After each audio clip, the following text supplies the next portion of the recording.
Pidana, Undang-Undang Nomor 20 2025 tentang Hukum Acara Pidana, Undang-Undang Nomor 48 Tahun 2009 tentang Kekuasaan Kehakiman, serta peraturan perundang lain yang bersangkutan.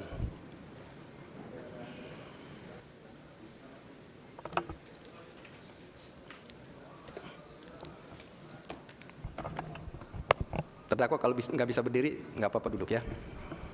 Duduk aja.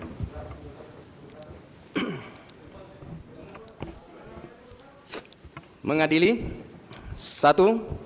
Menyatakan terdakwa Nadiem Anwar Makarim tidak terbukti secara sah dan meyakinkan bersalah melakukan tindak pidana sebagaimana dalam dakwaan primer. 2. Membebaskan terdakwa oleh karena itu dari dakwaan primer tersebut.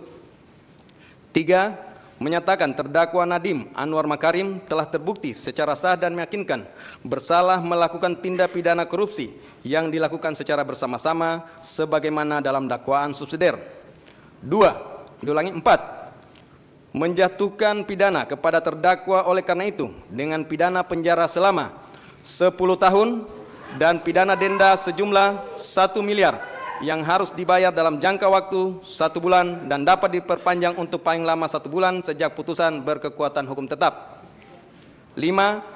Menetapkan jika pidana denda tidak dibayar dalam jangka waktu yang telah ditentukan, kekayaan atau pendapatan terpidana dapat disita dan dilelang untuk melunasi pidana denda yang tidak dibayar, dan dalam hal hasil penyitaan dan pelelangan kekayaan atau pendapatan tidak cukup atau tidak memungkinkan untuk dilaksanakan, pidana denda yang tidak dibayar tersebut diganti dengan pidana penjara selama 190 hari. 6.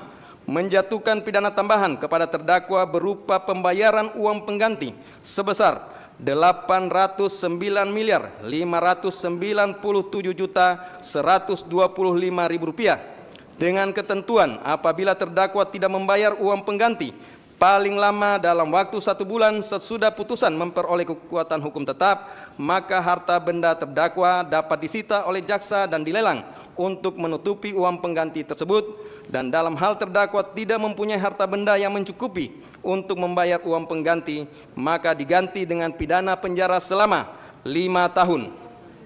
7.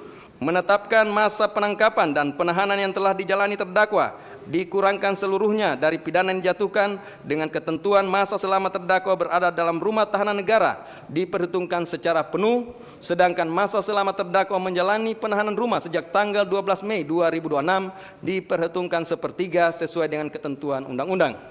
8. Menetapkan terdakwa tetap ditahan.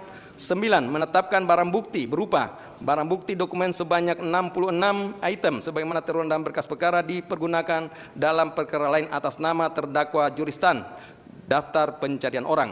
Barang bukti elektronik sebanyak 96 item sebagaimana terurai dalam berkas perkara dipergunakan dalam perkara lain atas nama tersangka juristan daftar pencarian orang. Barang bukti berupa uang dan seterusnya dirampas untuk negara. 10. Membebankan kepada terdakwa untuk membayar biaya perkara sebesar 7.500. Demikianlah diputuskan dalam sidang permusuhan Majelis Hakim Pengadilan Tindak Pidana Korupsi Pengadilan Jakarta Pusat pada hari Selasa tanggal 23 Juni 2006 oleh Purwanto S. Abdullah SHMH selaku Ketua Majelis, Sunoto SHMH, Erusman SHMH, dan Hakim Etok Tindak Pidana Korupsi Mardiatos SHMKN, Andi Saputra SHMH, masing-masing sebagai anggota, yang diucapkan dalam sidang terbuka untuk umum pada hari ini Selasa tanggal 30 Juni 2006 oleh Hakim Ketua dengan dampingi hakim anggota tersebut dibantu oleh Bobi Iskandar Dinata SHMH sebagai panitera pengganti, dihadiri oleh penuntut umum dari Kejaksaan Negeri Jakarta Pusat, terdakwa dengan didampingi para advokat atau penasihat hukumnya.